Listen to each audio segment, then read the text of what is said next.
Hello students, Rajasthan इतिहास में जो अपने एक टॉपिक शुरू किया था किसान आंदोलन, उसकी पार्ट सेकंड की इस क्लास में आप सभी का स्वागत है।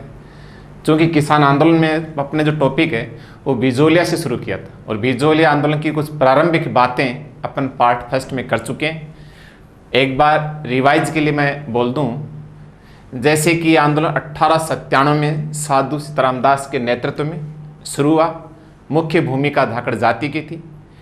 देन 1903 में राव कृष्ण सिंह ने अगेन एक न्यू टैक्स इम्पोज किया चौवरी कर के नाम से, और 6 में जो पृथ्वी सिंह ने तलवार बंधाई यानी एक नया उत्तराधिकारी कर लगाया।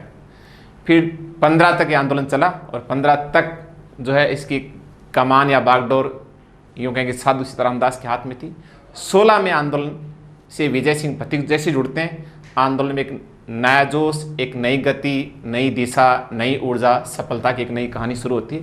तो आज अपन यहीं से इस टॉपिक को शुरू करते हैं, आगे बढ़ते हैं। तो 1916 में जो है विजय सिंह पथिक ने इस आंदोलन का नेतृत्व संभाला। विजय सिंह पथिक, जिसका मूल नाम भूप सिंह था, जो कि बुलंदशहर यूपी से थे, ने इस आंदोलन की बागडोर संभाली।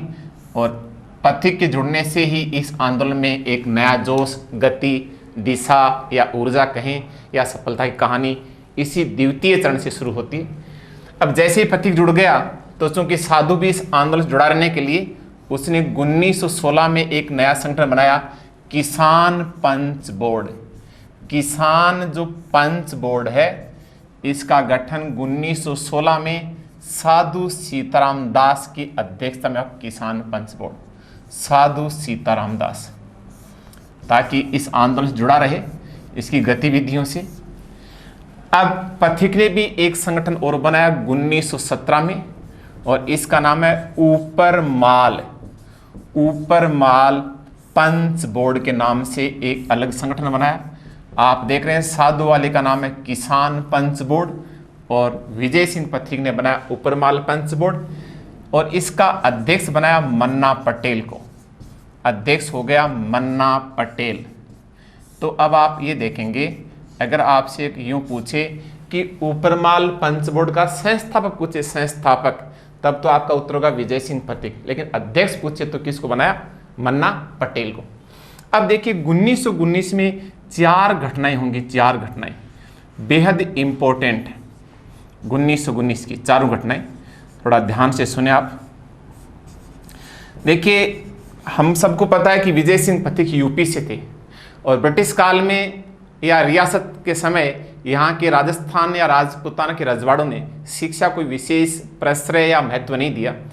तो आज़ादी से पहले शिक्षा का मुख्य केंद्र बंगाल कहें या यूपी, पंजाब या बिहार, नहीं सॉरी बम्बई वगैरह यही थे।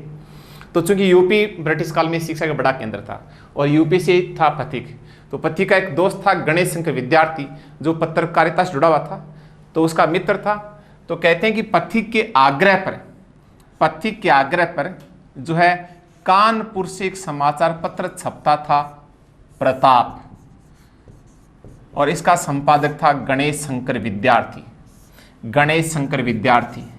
तो पथिक के कहने पर गणेश शंकर विद्यार्थी, चूंकि दोनों यूपी से हैं और उसमें शिक्षा का एक केंद्र था, दोनों पढ़ाई लिखाई जुड़े हुए थे, इसलिए पथिक के आग्रह पर गणेश शंकर विद्यार्थी ने अपने प्रताप नामक समाचार पत्र, जो कि कानपुर से प्रकाशित होता था, तो पथिक ने इसको बताया कि मैंने राजपूताना में एक इलाका देखा, मेवाड़ यानी बिजोलिया, जहां पर किसानों पे करों का इतना भार है, इतना शोषण है, दमन है, अत्याचार है, सारी बातों के बारे में कहा।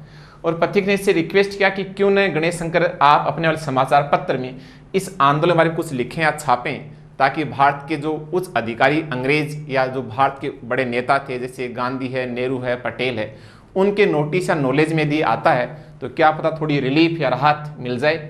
तो पथिक के आग्रह पर गणेश शंकर विद्यार्थी ने इस समाचार पत्र यानी बिजोलिया आंदोलन को लेकर अपने समाचार पत्र में कुछ छापा, और जैसे ही इस समाचार पत्र में आंदोलन के बारे में न्यूज छपी तो ये आंदोलन पूरे देश में चर्चित हो गया, लोकप्रिय हो गया, सबके नोटिस नॉलेज में आ गया। तुरंत एक्शन हुआ और गांधी जी के जो निजी सचिव थे, जिनका नाम था महादेव देसाई, कहते हैं कि गांधी जी ने अपने निजी सचिव महादेव देसाई को इस आंदोलन की जांच के लिए भेजा, इस आंदोलन की जांच के लिए भेजा कि आप जाइए और मुझे बताइए एक्चुअल स्थिति क्या है, ग्राउंड रिपोर्ट क्या है। अब आप समझ रहे हैं कि यदि किसी घटना को लेकर गांधी जी एक्शन ले रहे हैं, इट मीन्स वो घटना अपने आप में बड़ी इंपॉर्टेंस, मायने बदल जाते हैं उसके। तो महाराणा पे भी इस बात का दबाव बढ़ गया कि भारत के उच्च अधिकारी, इवन गांधी, नेहरू, पटेल, सबको पता लग रहा है। तो महाराणा ने थोड़ा ढोंग करते हुए और यूँ बताते हुए कि हम भी जो है इस घटना की जांच कराएंगे, और यूँ कहते महाराणा ने बिंदुलाल भट्टाचार्य नामक एक जांच आयोग गठित किया। बिंदुलाल भट्टाचार्य जांच आयोग गठित किया। तो ये दबाव था समाचार पत्र में आने का, गांधी को पता चलने का, चौतरफा दबाव हुआ। तो महाराणा ने भी एक जो दिखावे के लिए सही, लेकिन एक शुरुआत की और इसका जो है कार्रवाई हुई, यूं कह सकते हैं। अब देखिए चौथी बात, तो 19 में तो कानपुर समाचार पत्र वाली बात होगी। प्रताप, ये प्रश्न आपको पता है कि 2 बार आ चुका है कि एक समाचार पत्र ने, अगर आपसे पूछे किस समाचार पत्र ने बिजोली आंदोलन को पूरे देश में चर्चित या लोकप्रिय बनाया, ये आता है तो लेब असिस्टेंट में वाले एग्जाम में, वो ग्रेड फर्स्ट में पूछा जा चुका है। तो आप बता सकते हैं प्रताप। या यूं पूछे गांधी जी ने बिजोलिया या मेवाड़ आंदोलन की जांच के लिए किसको भेजा था, या किसकी अध्यक्षता में एक जांच दल भेजा, महादेव देसाई। या यूं पूछे कि मेवाड़ की महाराणा ने इस आंदोलन की जांच के लिए कौन सा जांच आयोग गठित किया, बिंदुलाल भट्टाचार्य। अब चौथी जो बात सबसे इंपॉर्टेंट है वो देखिए क्या है। बात है 1919 की। 1919 में एक स्थान है वर्धा, और वर्धा पड़ता महाराष्ट्र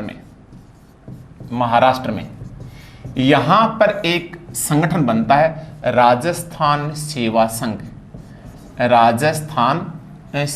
संघ। ये एक संगठन बना, राजस्थान सेवा संघ। ये एक संस्था की स्थापना हुई। अब इसकी जो संस्थापक हैं, इसमें 3 नाम आते हैं। पहला जो बड़ा नाम है वह विजय सिंह पथिक। विजय सिंह पथिक इसका कर्ता धर्ता था, लेकिन उसके 2 मुख्य सहयोगी भी थी। एक था राम नारायण चौधरी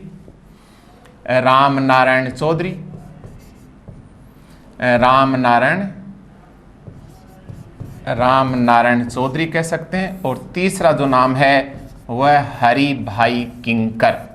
ये 3 व्यक्ति थे। एलडीसी ग्रेड 2 का जो आरपीएस ने एग्जाम करवाया था, जिसका पेपर रद्द हो गया था, उसमें क्वेश्चन आया था। देखिए राजस्थान सेवा संघ का जब भी जिक्र आता है तो हमारे सामने एक ही मेन नाम उभर के आता है, विजय सिंह पथिक।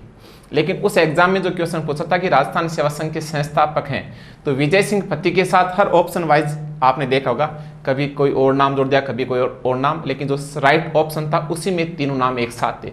तो विजय सिंह पथिक तो है ही है, उसके साथ रामनारायण चौधरी और जो हरिभाई किंकर भी मुख्य संस्थापक थे। तो ये तीनों नाम आपके ध्यान में, तो ही उत्तर सही बैठ रहा था।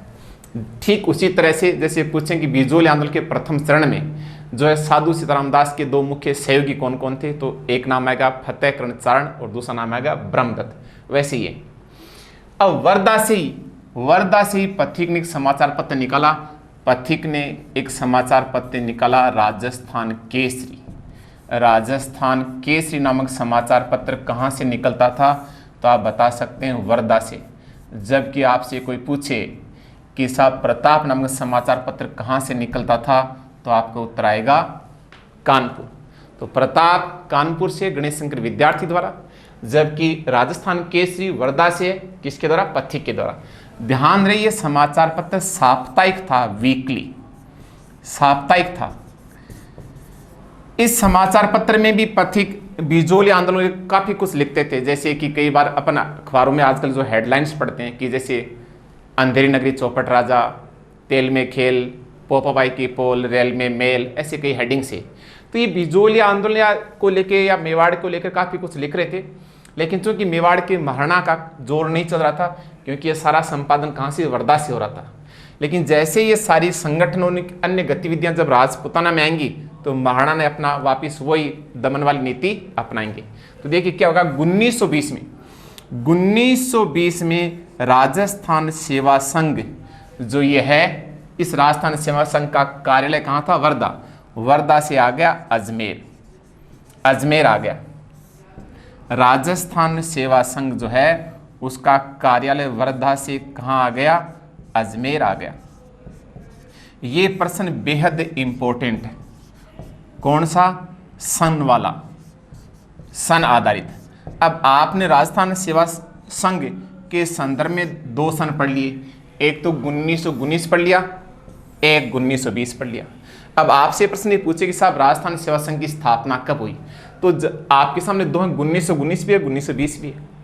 अब आप में से यकीन मानिए अब आपको इजी लग रहा है, सब सोचेंगे साहब नो डाउट 1919 है, लेकिन एग्जाम में होता दोनों पढ़े में है, वही कंफ्यूजन आपकी वाली स्थिति। अब आप सोचेंगे 1919 है या 1920। ध्यान रहे प्रश्न आएगा नहीं, यदि आएगा तो 100% पक्का स्थापना का पूछेगा, और स्थापना 1919 है, तो आपका उत्तर ये होना चाहिए। 1920 क्या है? 1920 तो कार्यालय का स्थानांतरण है, न कि स्थापना। तो पूछे राजस्थान सेवा संघ की स्थापना कब हुई, तो उत्तर 1919 होना चाहिए, न कि 1920। अब जब संगठन ही जब यहाँ आ गया तो अन्य गतिविधि भी यहीं आ जाएंगी। तो जो समाचार पत्र राजस्थान केसरी अब ये अजमेर से संपादित होगा, लेकिन इसको राजपुताना में आते इसको बैन कर दिया गया था। तो अब इसी राजस्थान केसरी को विजय सिंह फत्ती के एक नए नाम से संपादित करेंगे अजमेर से, नवीन राजस्थान के नाम से। तो इस तरह आगे लिखते हैं। तो चूंकि 1920 में जो है ये आपका अजमेर आ गया है, राजस्थान सेवा संघ का कार्यालय, और जो है अब इसकी सारी गतिविधियां यहीं से संपादित हो रही थी, और जो समाचार पत्र था वो भी अजमेर से निकलता था। अब राजस्थान केसरी को ही एक नए नाम से, राजस्थान केसरी को ही एक नए नाम से, और नया नाम क्या है? नवीन राजस्थान के नाम से प्रकाशित किया, नवीन राजस्थान। बाद में इसको भी प्रतिबंधित कर दिया गया या बैन कर दिया गया, तो इसी को फिर एक नए नाम से निकाला, तरुण राजस्थान। तो आप देख रहे हैं एक ही समाचार पत्र के 3 नाम है आपके सामने, लेकिन तीनों का संपादक एक ही है, कौन? विजय सिंह पथिक। तो ध्यान से सुने, दोबारा मैं एक बार रिपीट कर रहा हूं। अगर आपसे यूं पूछें कि साहब प्रताप नामक समाचार पत्र कहां से प्रकाशित होता था, तो आपका उत्तर आएगा कानपुर से गणेश शंकर विद्यार्थी द्वारा। दूसरा पूछे राजस्थान केसरी कहां से प्रकाशित होता था, तो आप बोलेंगे कहां से? वर्धा से। किसके द्वारा? पथ्य के द्वारा। तीसरी बात पूछे नवीन राजस्थान कहां से, तब बोलेंगे अजमेर से। या पूछे तरुण राजस्थान कहां से, तो बोलेंगे अजमेर से। और चूंकि किसके द्वारा? नो डाउट पथ्य के द्वारा। तो तीनों का एक ही नाम है, बस एक अंतर है कि ये दोनों अजमेर से थे और ये दोनों ही थे दैनिक, जबकि राजस्थान केसरी क्या था? साप्ताहिक था।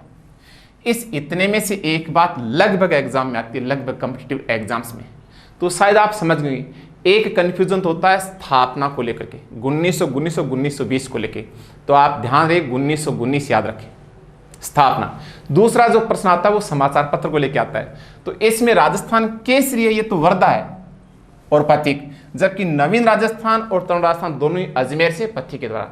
और एक ये आपका होगा वीकली और ये हो गया आपके डेली।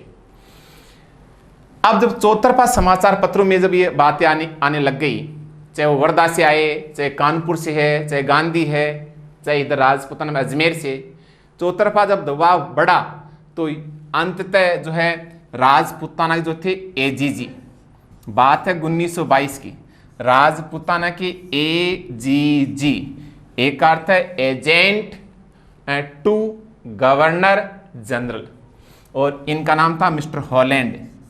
मिस्टर हॉलैंड ये स्वयं मेवाड़ महाराणा से मिलने गए, स्वयं मेवाड़ यानी आज के एक तरह से राज्यपाल कह सकते हैं।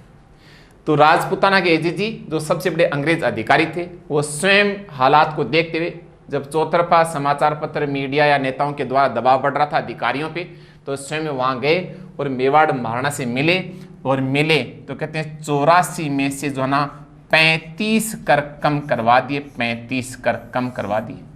ये वही महाराणा है जो बिल्कुल आपको पता अड़ गए थे, एक भी कर कम करने को तैयार नहीं थे, और ये भी कहा था कि भाग जाओ वरना मैं 85 कर दूंगा, और वही महाराणा जब दबाव बढ़ा तो सीधे 35 कर कम कर दिए। ये सफलता की कहानी थी जो विजय सिंह पथी के नेतृत्व में लिखी जा रही थी। आंदोलन सफल हो रहा था, और जब सफल कोई चीज़ होती है तो फिर उसकी श्रेय लेने की कहानियाँ होड़ शुरू होती है, और ये कहानी यहाँ पर हुई। जब आंदोलन सफल हो रहा था तो इसकी सफलता को लेकर के जो है होड़ हुई, या यूँ कहें कि आपस थोड़े से मतभेद हो गए। बात है 1923 की। 1923 में तरुण राजस्थान नामक समाचार पत्र के संपादन को लेकर के पथिक और रामनारायण चौधरी के बीच में मतभेद हो गया। पथिक और जो है रामनारायण चौधरी के बीच में मतभेद हो गया।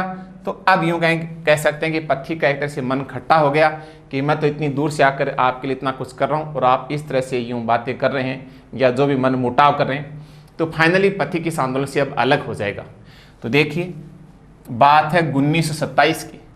1927 में पथिक इस आंदोलन से पृथक हो गए, यानी अलग हो गए। ये आंदोलन का दूसरा चरण पूरा हुआ। तो आंदोलन का दूसरा चरण जो है हम देख रहे हैं 1916 से 1927 तक है, और ये दूसरा चरण है, और इसका ओनली एक ही चेहरा, ओनली वन मैन शो कह सकते हैं, और वो नेतृत्व किसने किया? पथिक ने, और यहीं से सफलता की कहानी शुरू हुई। अब देखिए, आंदोलन का तीसरा चरण शुरू होता 1927 में पथिक के हटने पर। नाम है जमनालाल बजाज। जमनालाल बजाज, रामनारायण चौधरी,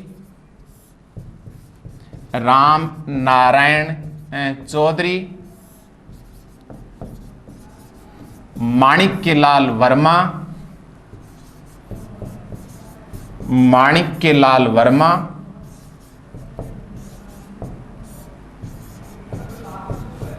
हरिभाई किंकर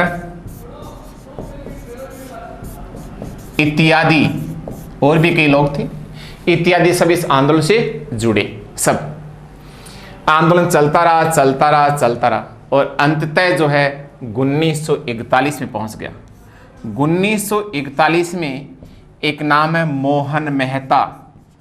जैसे आपने नाम सुना होगा बलवंत राय मेहता, वैसे मोहन मेहता के प्रयासों से मेवाड़ सरकार के जो प्रधानमंत्री थे, जो पीएम थे, नाम है टी राघवाचार्य, ये मेवाड़ के प्रधानमंत्री थे, और किसानों की ओर से थे माणिक्यलाल वर्मा। के बीच एक समझौता हुआ। तो 1941 में मोहन मेहता के प्रयासों से मेवाड़ सरकार के प्रधानमंत्री प्राइम मिनिस्टर कौन थे? टी राघवाचार्य, और सामने किसानों की ओर से कौन थे? माणिक्यलाल वर्मा। इनके बीच में एक समझौता होता है, और समझौता ये होता है, ये तय हुआ कि किसान अब तक जिस भूमि पर एज ए बटाईदार, जो अपन खेती गांव में करते हैं, जो किसी, क्योंकि पहले जो होते थे जमींदार या जागीरदार या ठिकानेदार, वो 1,000, 2,000, 500 बीघा के पूरे मालिक स्वामी वही होते थे। बाकी किसान उनकी बांटे यानी बटाई के रूप में उनकी खेती करते थे। तो ये तय हुआ कि जो किसान जिस भूमि पर एज ए बटाईदार, जो को बांटा बाव है, एज ए बटाईदार खेती कर रहा था, उसी पर उनको मालिकाना हक दे दिया गया, उनको भूस्वामी बना दिया गया, उनको पट्टा दे दिया गया। इस प्रकार शांतिपूर्ण तरीके से आंदोलन का पटाक्षेप हुआ। अब जब आंदोलन समाप्त हुआ तो इसकी 4 विशेषताएं आपके सामने आई। 4 विशेषताएं क्या आई? अगर पूछे कि न केवल राजपूताना बल्कि भारत का सबसे पहला किसान आंदोलन कौन सा था, तो नाम आएगा बिजोलिया, कोई दो राय नहीं, बिजोलिया पहला। क्यों? क्योंकि हमको मालूम है 1897 से पहले कोई आंदोलन शुरू नहीं हुआ था। या यूं पूछे कि हमसे कि सबसे सफल आंदोलन कौन सा था, सबसे सफल, तो भी उत्तर आएगा बिजोलिया। क्यों? क्योंकि हम देखें जितने भी आंदोलन शुरू होंगे सब में हिंसा होगी, लाठी भाटा जंग होगा और आंदोलन का दमन कर दिया जाएगा। ये एक ऐसा आंदोलन था जो अपने अंजाम तक पहुंचा था, जहां किसानों की जीत हुई थी। तो ये सफल आंदोलन था। तीसरी बात, ये सबसे लंबा किसान आंदोलन था। लंबा कैसे देखिए 41 तो वो और 3 ये, 3 कौन से, 97, 98 से मान लो 98, 100, यानी 44 वर्ष चला था, 44 वर्ष। इतना लंबा किसान आंदोलन कोई सा ही नहीं चला था। और लास्ट ये पूर्णतः अहिंसक किसान आंदोलन था, पूर्णतः अहिंसक। बाकी हर आंदोलन में हिंसा होगी, तो ये इसकी सफलता का कारण था। तो देखिए 4 विशेषता होगी। अगर पूछे सबसे पहला पूछे तब भी बिजोलिया, सबसे सफल पूछे क्योंकि किसानों की विजय हुई है, सबसे लंबा 44 साल तक कोई सा आंदोलन नहीं चला, और ये पूर्णतः अहिंसक था और ये इसकी सफलता का कारण था। बाकी अन्य आंदोलन में हिंसा होगी और हिंसा होती है उनका दमन कर दिया जाएगा। तो ये आपका पूरा हुआ बिजोलिया किसान आंदोलन। अब इसको शॉर्ट में 1 मिनट के लिए अपन इसको देखिए रिकैप करते हैं, शॉर्ट में 1 मिनट के लिए, शॉर्ट में इसको देखते हैं। देखिए यहां से शुरू किया था आपके सामने, ध्यान दें।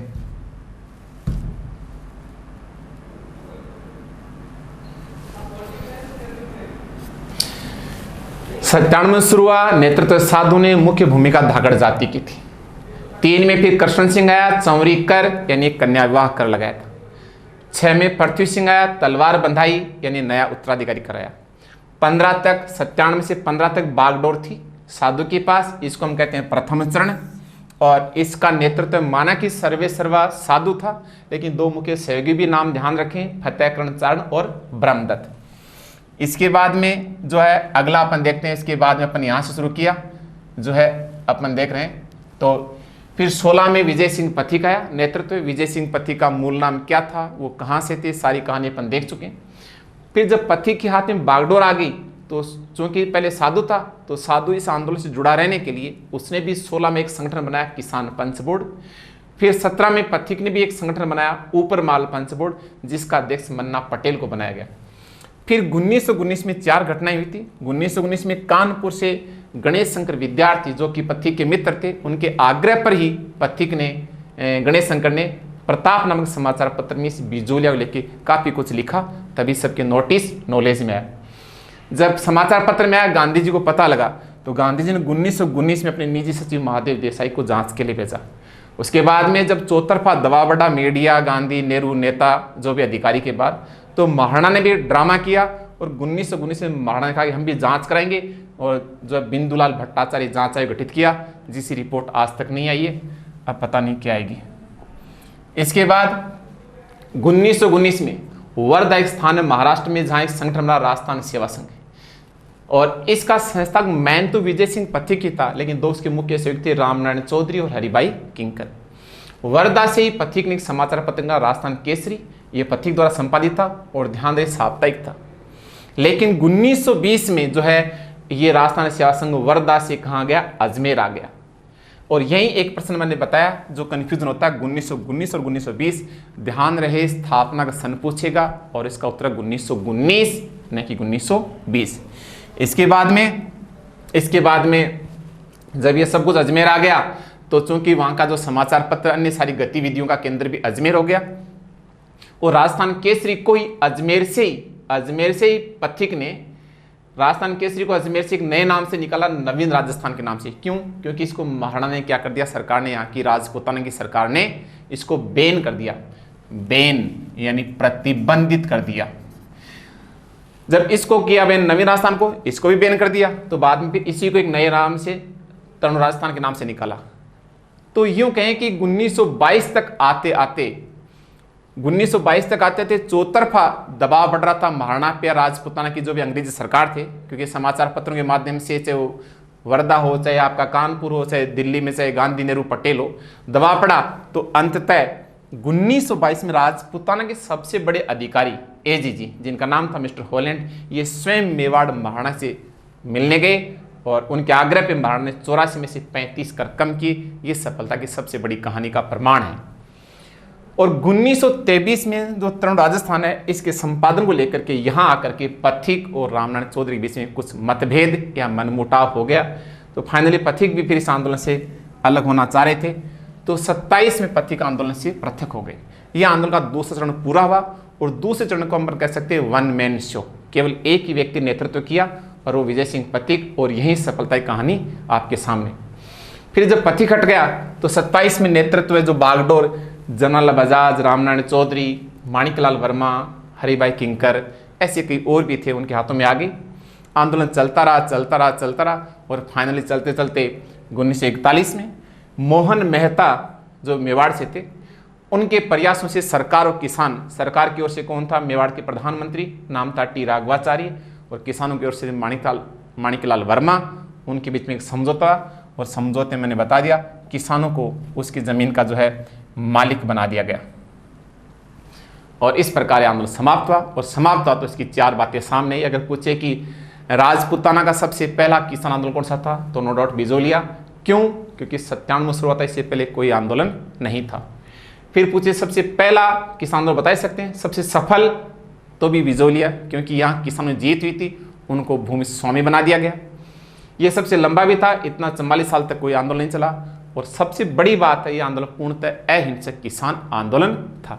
तो चाहे कैसे प्रश्न पूछो, आप आराम से बता सकते हैं एक रिकेप करके। अब अपन आगे बढ़ते हैं।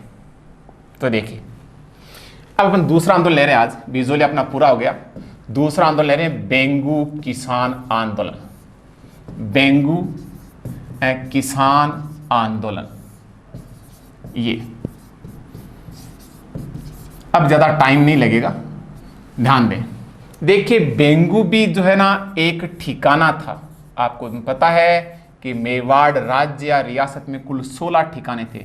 जैसे एक ठिकाना नाम पड़ा बिजोलिया, वैसे एक ठिकाने नाम क्या हो गया, बेंगू। ये भी मेवाड़ राज्य कहो चाहे रियासत में पड़ता था। तो बेंगू क्या था, एक ठिकाना। लेकिन वर्तमान में ये बेंगू कहाँ पड़ता है, आप बता सकते हैं, चित्तौड़गढ़ में पड़ता है। जबकि बिजोलिया कहाँ पड़ता है, भीलवाड़ा में पड़ता है। देखिए, इस बेंगू के किसानों ने, देखिए किसान आंदोलन का एक ही मुद्दा था, करवर्दी का विरोध। बढ़े हुए करों के खिलाफ किसान आवाज उठा रहे थे, क्योंकि करों का बोझ या भार बहुत ज्यादा हो गया था। तो बेंगू किसानों ने 1921 में राम नारायण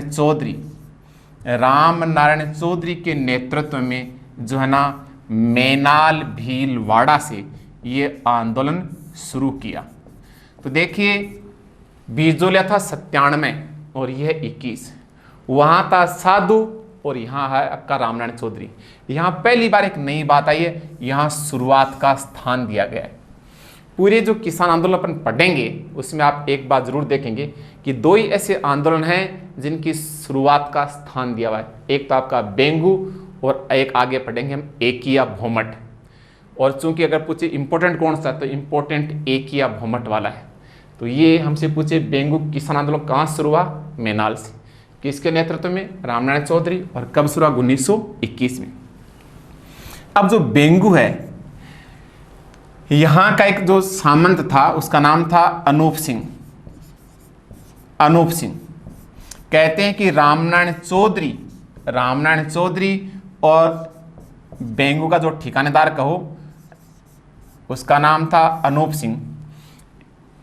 इनके बीच में एक समझौता हो गया कुछ करों को कम करने को लेकर के। ध्यान सुने, बेंगू का एक रावत था, बेंगू का रावत अनूप सिंह, और किसानों की ओर से रामनारायण चौधरी जो कि अपनी समस्याओं को लेकर आंदोलन कर रहे थे।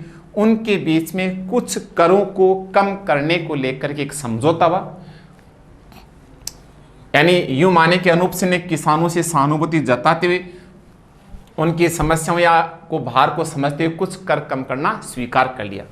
ये जो समझौता हुआ, लेकिन इस समझौते को मेवाड़ के महाराणा ने स्वीकार नहीं किया, क्योंकि सीधी सी बात है, यदि आप कर कम कर रहे हैं तो राजस्व यानी कलेक्शन कम होगा, और सीधा सा आर्थिक नुकसान जो करों का संग्रहण का जो था वो सारा मेवाड़ के महाराणा के पास जाता था।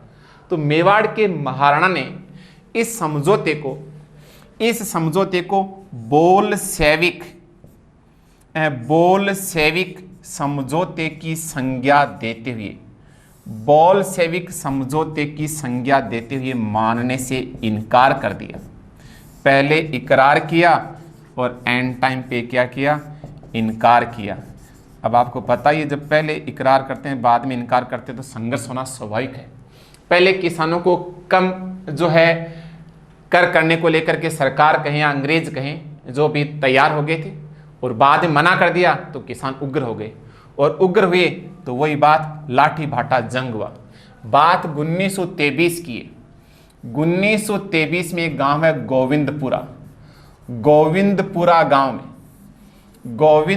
गांव में किसान और पुलिस आमने सामने हुए, और आमने सामने तो वही लाठी भाटा जंग, और लाठी भाटा जंग हुआ तो जो है हुई गोलीबारी, और गोलीबारी में जो है ना यूँ कहें कि रूपा जी व करपा जी नामक किसान शहीद हो गए।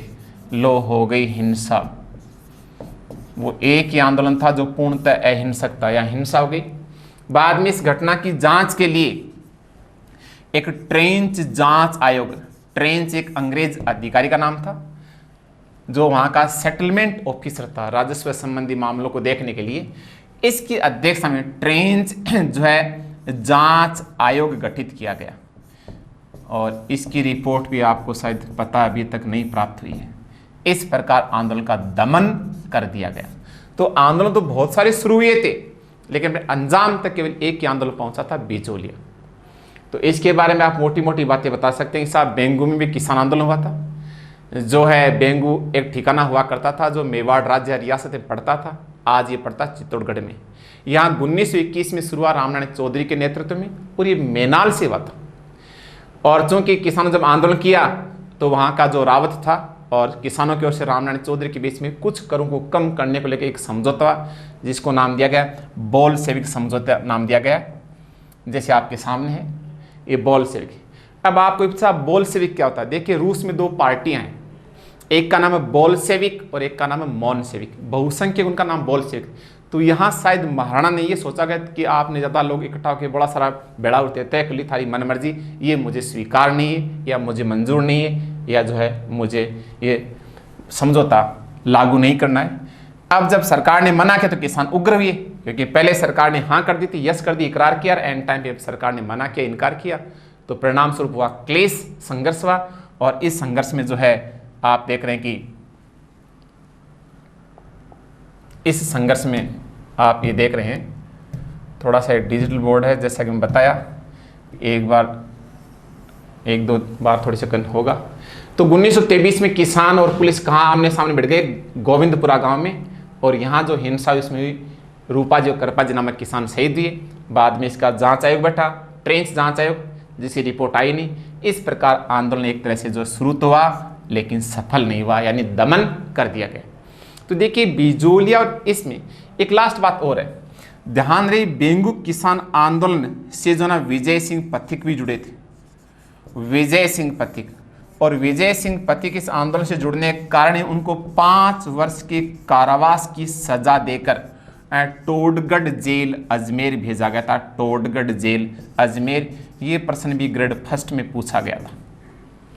हालांकि आप बोले साहब विजय सिंह पथिक तो बिजोले से थे, यस बिजोले से थे, लेकिन चूंकि बिजोलिया भी मेवाड़ का एक ठिकाना था और बेंगू मेवाड़ का एक ठिकाना था, काफी नजदीक थे, इसलिए यहाँ के किसानों के साथ भी वो जुड़े हुए थे, उनकी सिंपैथी या सहानुभूति थी।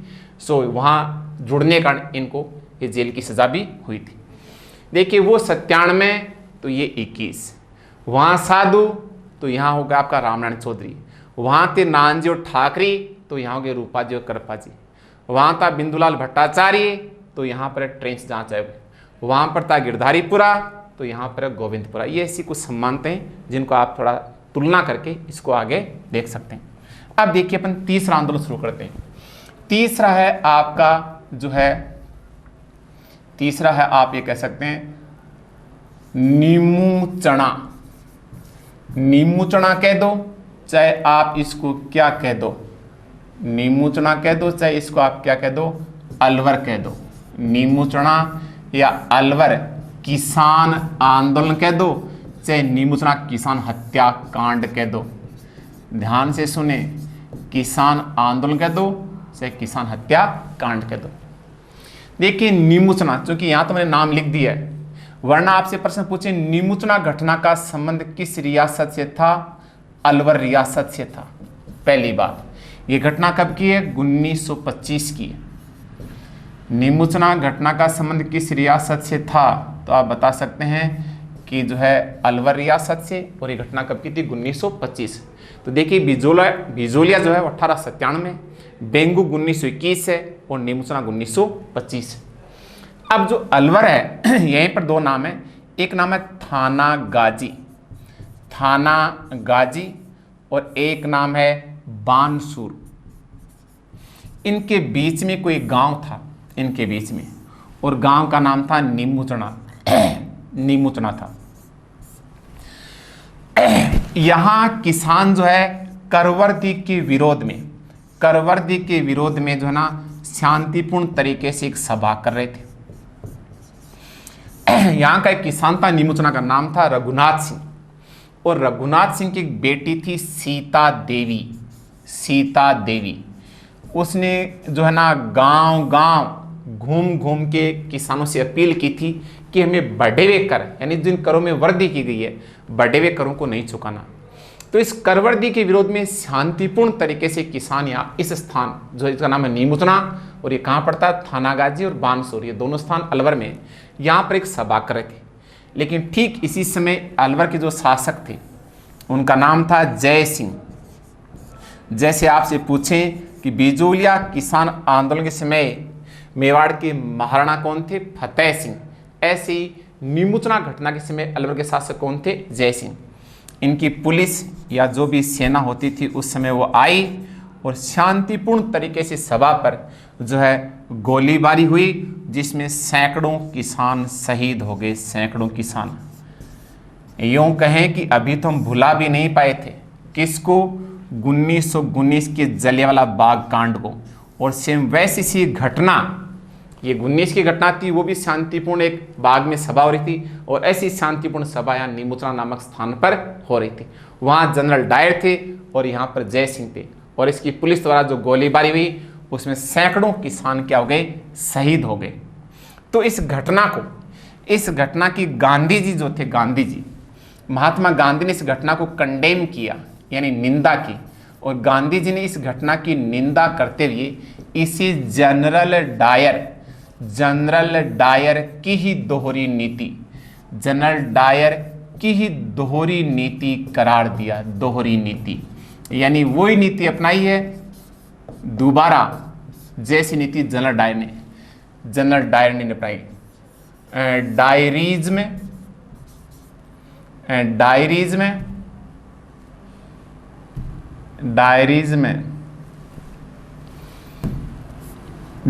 में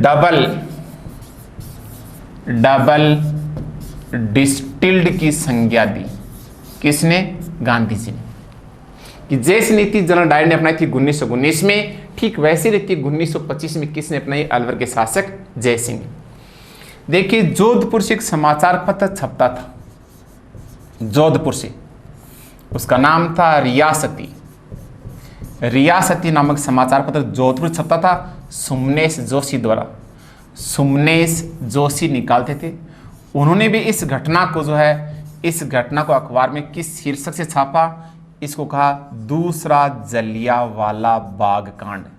दूसरा जलियांवाला बाग कांड की संज्ञा के नाम से इसको अखबार में प्रकाशित किया। ये तो देखिए, अगर आपसे पूछे प्रताप नामक समाचार पत्र कहाँ से निकलता था, कानपुर से गणेश शंकर विद्यार्थी। राजस्थान केसरी कहाँ से, वर्धा से विजय सिंह पथिक। नवीन राजस्थान कहाँ से, अजमेर से, वही विजय सिंह पथिक। तरुण राजस्थान कहाँ से, वही अजमेर, वही विजय सिंह पथिक। और पूछे कि रियासती नामक समाचार पत्र कहाँ से निकलता था, तो जोधपुर से, किसके द्वारा, सुमनेश जोशी। तो गांधी जी क्या कह रहे हैं आपके सामने, और ये रियासती नामक समाचार पत्र इस घटना को किस शीर्षक से छाप रहा है, ये भी आपके सामने। तो ये था। अब जो है एक नाम है गोविंद सिंह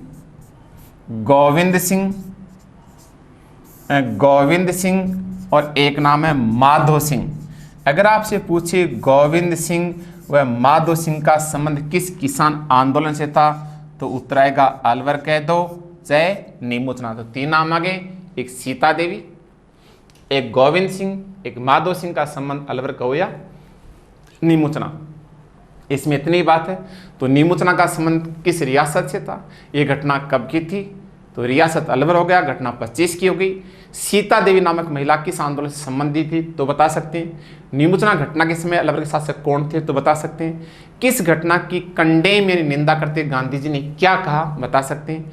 रियासत नामक समाचार पत्र कहाँ से निकलता था, या राजपूताना किस घटना को दूसरा जलियांवाला बाग कांड भी कहते हैं, ये सारी बातें बता सकते हैं। अलवर में एक छोटी सी एक बात साइड में और बता सकते हैं। बात है 1921 की। अलवर के जो राजा थे उसके जो जमींदार थे या जो ठिकानेदार थे या जो जागीरदार थे, जो भी थे, मतलब ये दारदार, जमींदार जागीरदार कहो या ठिकानेदार, जिसके दार शब्द लग जाता है वो बड़ा खतरनाक होता है, चाहे वो थानेदार हो चाहे ठेकेदार। ये क्या करते थे, ये सुअर पालते थे, सुअर। और सुअर भी कौन से, जंगली सुअर। अब ये क्या करते, ये जो है इनको जो रखने के जो बाड़े होते थे उनको बोलते थे रोधे। इन बाड़ों में वो रखते थे, लेकिन ये दिन में इनको यहाँ से मतलब खुला छोड़ देते थे। अब ये क्या करते, किसानों की जो फसलें तैयार होती थी उन तैयार फसलों को बहुत नुकसान पहुँचाते। जैसे आजकल अपने गाँव में देखते हैं जो आवारा जो गायें होती हैं जो बहुत ज़्यादा परेशान करती हैं। लगभग लोगों ने खेतों में तारबंदी करवाई, लेकिन फिर भी बड़ा मुश्किल है। आवारा इनकी भी एक गैंग होती है या झुंड होता है जो सब कुछ साफ कर जाता है। ऐसा ही जो दबाव किन पे था, अलवर के किसानों पे था। जैसे 2014-15 में बिहार के किसान जो थे नीलगायों से बहुत परेशान थे और फाइनली सेंट्रल गवर्नमेंट को उनको मारने के लिए स्पेशल शूटर्स आंध्रा से बुलाए गए थे, जिसका मेनका गांधी ने बड़ा विरोध भी किया था, क्योंकि वो पशु प्रेमी या प्रकृति पर्यावरण प्रेमी हैं। लेकिन चूंकि किसानों की बड़ी समस्या थी सो सरकार को स्टैंड लेना पड़ा। ऐसी स्थिति यहाँ थी। अब ये जंगली जो सुअर थे इनको कौन पाल रहे थे, जमींदार जागीरदार ठिकानेदार। ये किसानों की फसलों को नुकसान पहुंचा रहे थे, लेकिन अन्न मारे तो कौन मारे भाई, सुअर किसके, जमींदारों के, जागीरदारों के, ठिकानेदारों के। जबकि मैंने पहले ही बताया था कि उस समय जनता में इतना खौफ होता था कि गांव के सामान्य से ठाकुर के सामने नजरें नहीं उठती थी। ये तो बहुत बड़े इलाके के मालिक होते थे।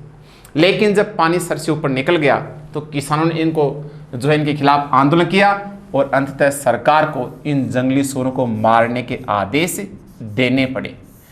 तो अब आपके सामने पूछे प्रश्न क्या है, प्रश्न इतना सा पूछ सकता है 1921 में किस रियासत के किसानों ने जंगली सुअरों को मारने को लेकर आंदोलन किया। बस 1921 में किस रियासत के किसानों ने जंगली सुअरों को मारने को लेकर आंदोलन किया, उत्तर आएगा अलवर। या ये घटना कब की है, 1921 की। अब देखिए अपन चौथा आंदोलन शुरू करते हैं। चौथा जो आंदोलन है उसका नाम है बूंदी आंदोलन, बूंदी किसान आंदोलन। ये बहुत इंपॉर्टेंट है, बूंदी किसान आंदोलन। तो देखिए इस आंदोलन को जो है ये अपना चौथा आंदोलन है, लेकिन इसको अपन नेक्स्ट 3rd क्लास में करेंगे। और अब तक अपने 4 हो गए, बिजोलिया हो गया आपका, बेंगू हो गया, नीमुचना या अलवर हो गया। ये चौथा जो है ये अपन नेक्स्ट क्लास में करेंगे। इस वीडियो को आप ध्यान से देखें और अगर आपको पसंद आए तो इसको लाइक या शेयर जरूर करें। और इसी में जो अपने 3 पढ़े इसी पे आधारित प्रश्न आपको शाम वाले टेस्ट में दिए जाएंगे। Thank you.